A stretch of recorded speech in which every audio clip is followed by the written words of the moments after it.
يا أيها الذين آمنوا إذا نودي للصلاة من يوم الجمعة فاسعوا إلى ذكر الله وذروا البيع.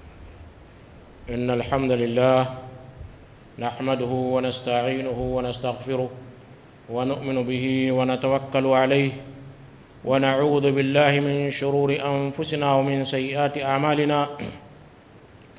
من يهده الله فلا مضل له ومن يضلل فلا هادي له، وأشهد أن لا إله إلا الله وحده لا شريك له، وأشهد أن محمدًا عبده ورسوله.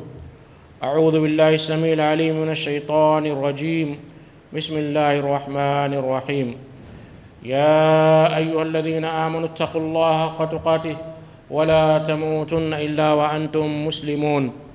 يا أيها الناس اتقوا ربكم الذي خلقكم من نفس واحدة وخلق منها زوجها وبث منهما رجالا كثيرا ونساء واتقوا الله الذي تساءلون به والأرحام إن الله كان عليكم رقيبا. يا أيها الذين آمنوا اتقوا الله وقولوا قولا سديدا يصلح لكم أعمالكم ويغفر لكم ذنوبكم ومن يطع الله ورسوله فقد فاز فوزا عظيما. أما بعد، فإن خير الحديث كتاب الله، وخير الهدي هدي محمد صلى الله عليه وسلم، وشر الأمور محدثاتها، وكل محدثة بدعة، وكل بدعة ضلالة، وكل ضلالة في النار. میرے بھائی اور بزرگوں، نوجوانوں، عزیز بچوں، ساری تعریفیں صرف اللہ کے لیے ہے. بے شمار درود و سلام ہو تمام انبیاء اور رسل پر، خصوصاً خاتم النبیین جناب مصطفیٰ محمد صلی اللہ علیہ وسلم پر، اہل بیت پر، صحابہ پر، تابعین پر، تبع تابعین پر، سلف صالحین پر، اولیاء کرام پر، اور ان سارے مسلمانوں پر جنہوں نے آپ صلی اللہ علیہ وسلم کی احسان کے ساتھ پیروی کی.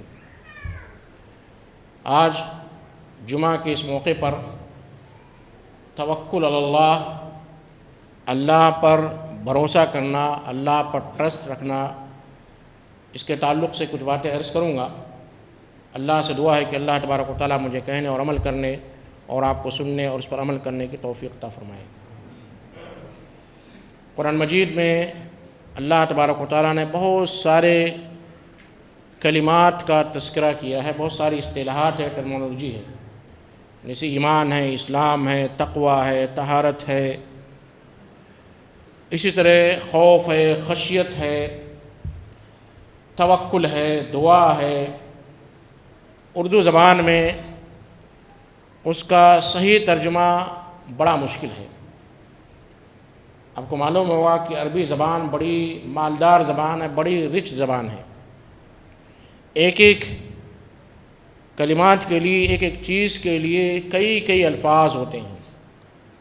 تلوار کے لیے 300 سے زائد الفاظ ہیں، گھوڑے اور اونٹ کے لیے مختلف کلمات ہیں. تو یہ اصطلاحات جو قرآن مجید میں ذکر کی گئی ہیں اس پر تدبر کرنے کا حکم دیا گیا ہے، غور و فکر کرنے کا اور اس کے معنی اور مفہوم کو سمجھنے کا حکم دیا گیا ہے. اللہ تبارک و تعالیٰ فرماتا ہے افلا یتدبرون القرآن، کیا وہ قرآن پر غور و فکر نہیں کرتے، سوچتے نہیں، سمجھتے نہیں، اس کے معنی اور مفہوم کو جاننے کی کوشش نہیں کرتے. وَلَوْ كَانَ مِنْ عِنْدِ غَيْرِ اللَّهِ لَوَجَدُوا فِيهِ اخْتِلَافًا كَثِيرًا، اگر یہ کلام اللہ کے علاوہ کسی دوسرے کی طرف سے ہوتا تو اس میں بہت سارے اختلافات موجود ہوتے، بہت سارے کنٹراڈکشن موجود ہوتے. تو لفظ توکل اور اس کے مشتقات کا اللہ تبارک و تعالیٰ نے 7 بار قرآن مجید میں تذکرہ کیا. وَعَلَىٰ رَبِّهِمْ يَتَوَكَّلُونَ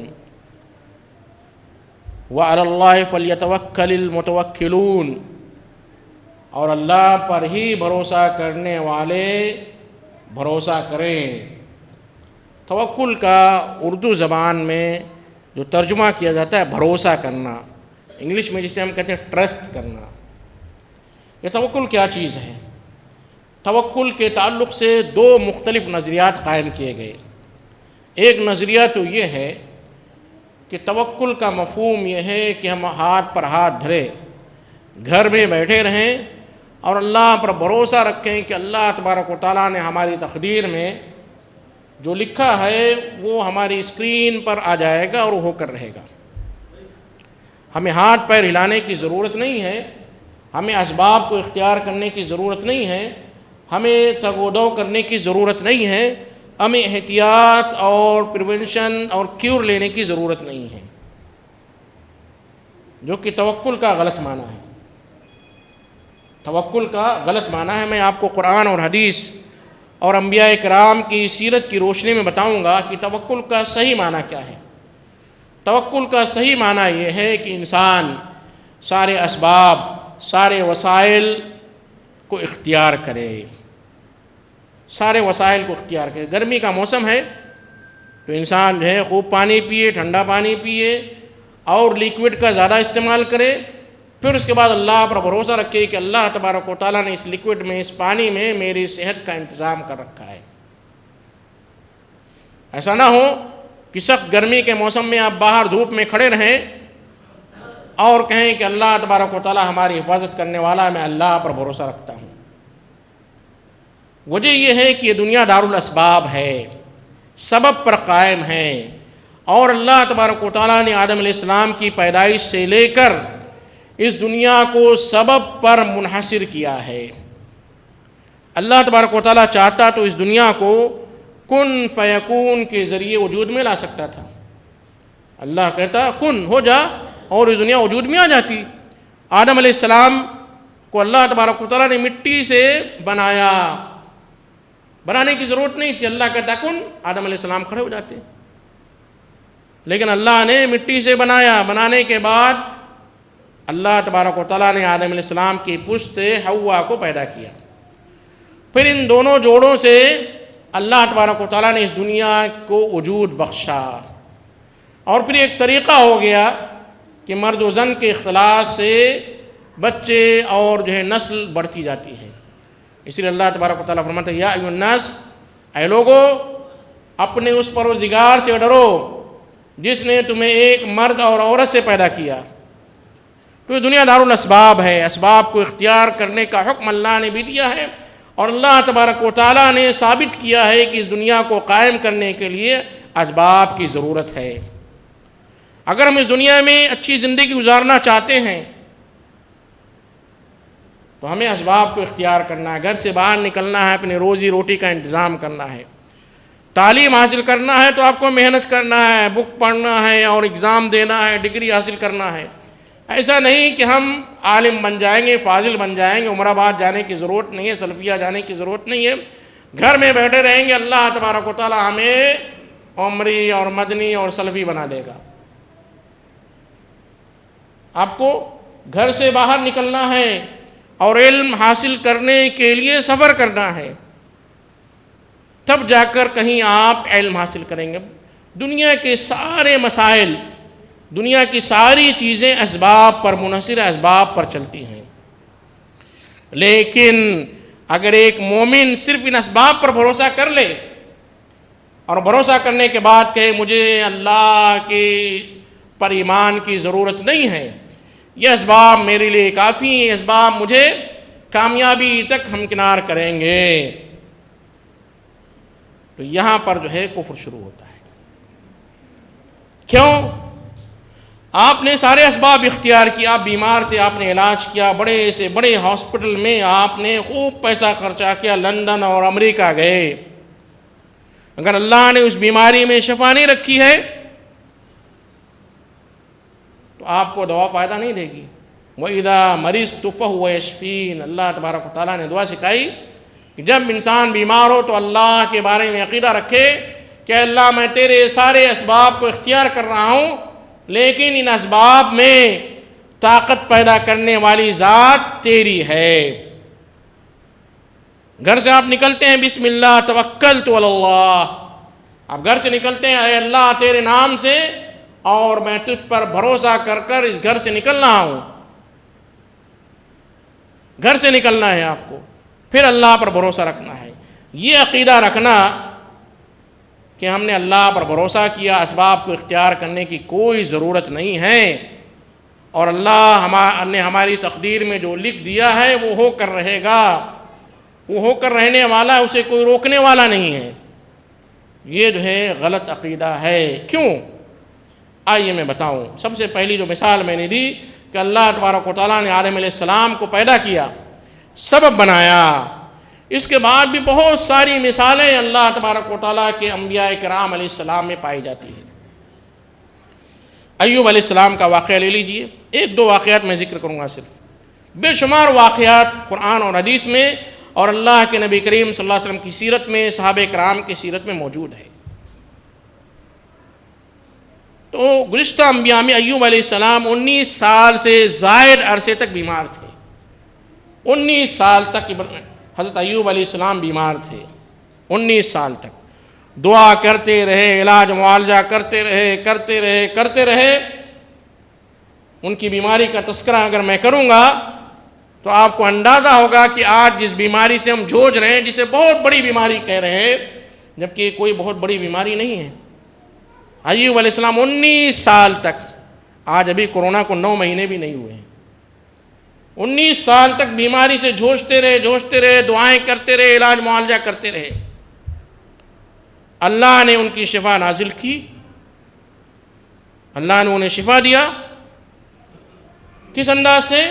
اللہ نے فرمایا ارکض برجلک ھذا بارد ھذا مغتسل بارد وشراب، اپنے پیر کو زمین پر ماریے،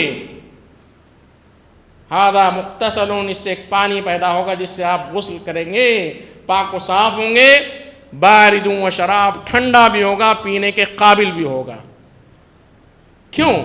اللہ تبارک و تعالیٰ فرشتوں کو بھیج دیتا، یا اللہ کن فیکون کہتا، اور ایوب علیہ السلام کی بیماری جو ہے چھو منتر ہو جاتی۔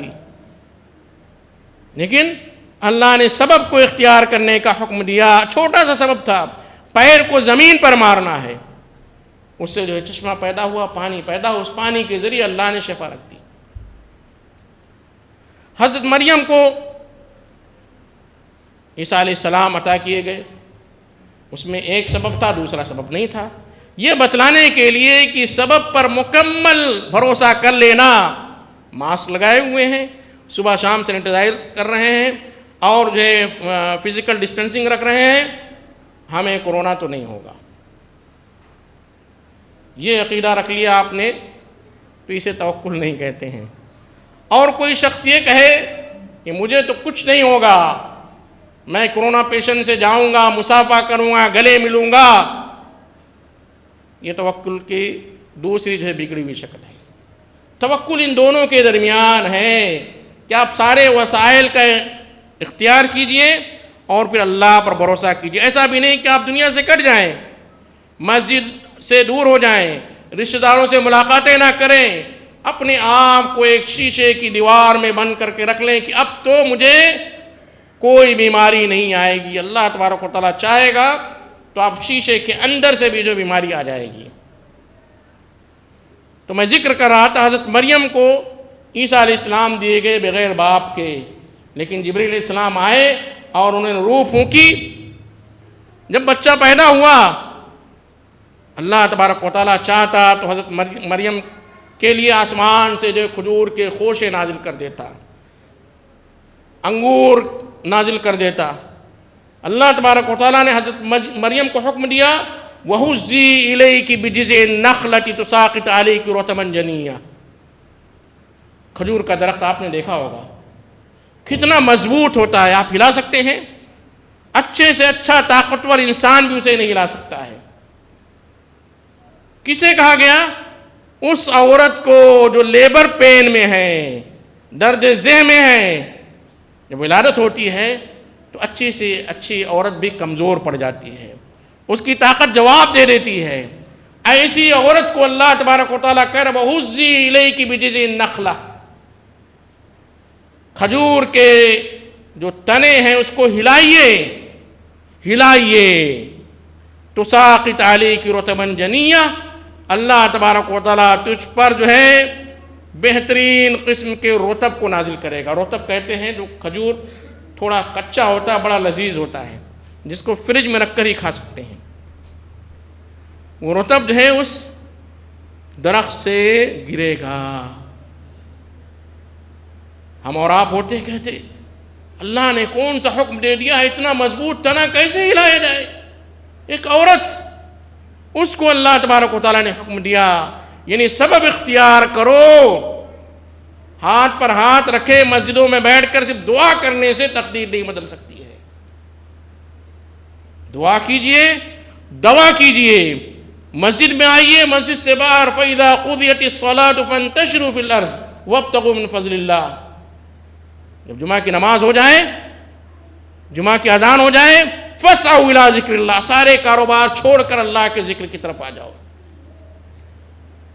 اس کے بعد مسجد میں ڈیرا ڈال کر خانقاہ بنا کر بیٹھنا نہیں ہے۔ فَإِذَا قُضِيَتِ الصَّلَاةُ فَانتَشِرُوا فِي الْأَرْضِ وَابْتَغُوا مِن فَضْلِ اللَّهِ۔ جب نماز ختم ہو جائے، اپنے گھروں کو جائیے، اپنے روزگار میں جائیے، اپنی دکانوں میں جائیے، اپنے جو ہے کام کاج میں لگ جائیے۔ وَابْتَغُوا مِن فَضْلِ اللَّهِ، اور اللہ کا فضل تلاش کیجیے۔ ایک طرف اللہ کے نبی کریم صلی اللہ علیہ وسلم فرمایا لا عدوى ولا طیارہ، کوئی بھی بیماری متعدی نہیں ہے۔ یعنی انسان یہ عقیدہ رکھ لے کہ یہ بیماری بذات خود اتنی طاقت رکھتی ہے کہ وہ ہمارے اندر داخل ہو جائے گی، یہ شرک ہے۔ لا عدوى، کوئی بھی بیماری، کسی بھی بیماری کے اندر بذات خود یہ طاقت نہیں ہے کہ بیماری یا وہ بیمار کسی دوسرے کو بیمار کر دے، مگر یہ کہ اللہ کے حکم سے۔ یہاں یہ فرمایا، دوسری حدیث میں اللہ کے نبی کریم صلی اللہ علیہ وسلم فر من المجذوم فرارک من الاسد، جس کو کوڑ کی بیماری ہو گئی ہے اس سے ایسے ہی بھاگو جیسے شیر کو دیکھ کر بھاگا جاتا ہے۔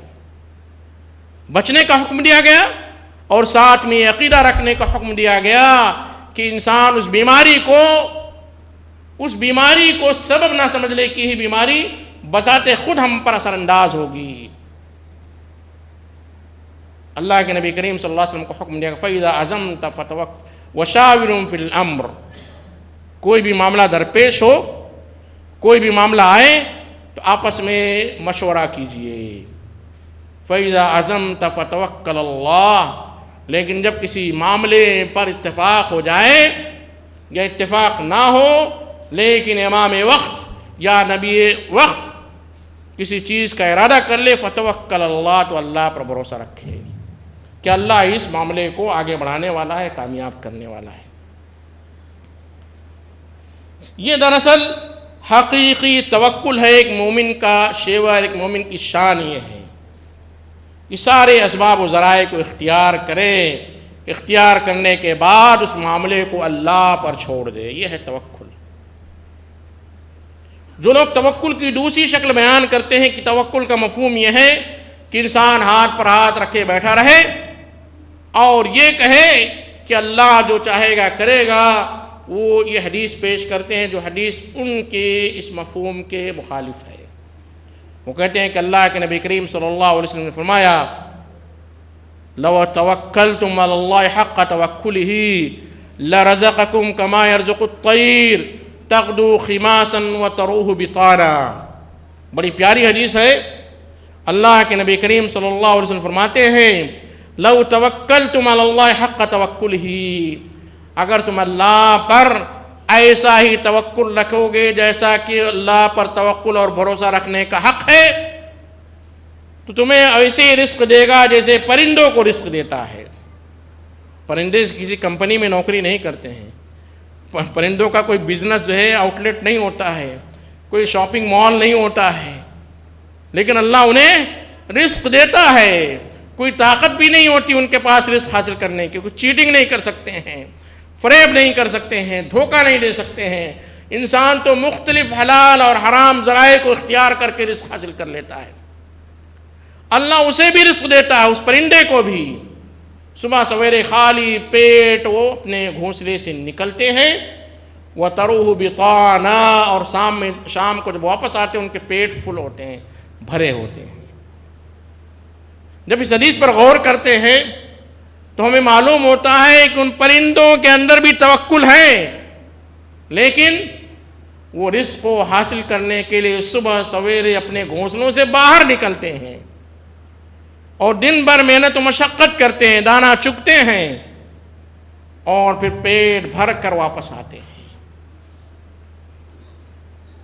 اللہ تبارک و تعالیٰ نے فرمایا وَمَا مِن دَابَّةٍ فِي الْأَرْضِ إِلَّا عَلَى اللَّهِ رِزْقُهَا، دنیا میں جتنے بھی چلنے والے دابہ، چلنے والے انسان ہوں، جانور ہوں، پرندے ہوں، چرند ہوں، سب کے رزق کی ذمہ داری اللہ نے لے لی ہے، عَلَى اللَّهِ رِزْقُهَا۔ لیکن اللہ نے ہمیں حکم دیا کہ اللہ کا رزق حاصل کرنے کے لیے فَإِذَا قُضِيَتِ الصَّلَاةُ فَانتَشِرُوا فِي الْأَرْضِ، تجارت کا حکم دیا، تجارت کے بارے میں فرمایا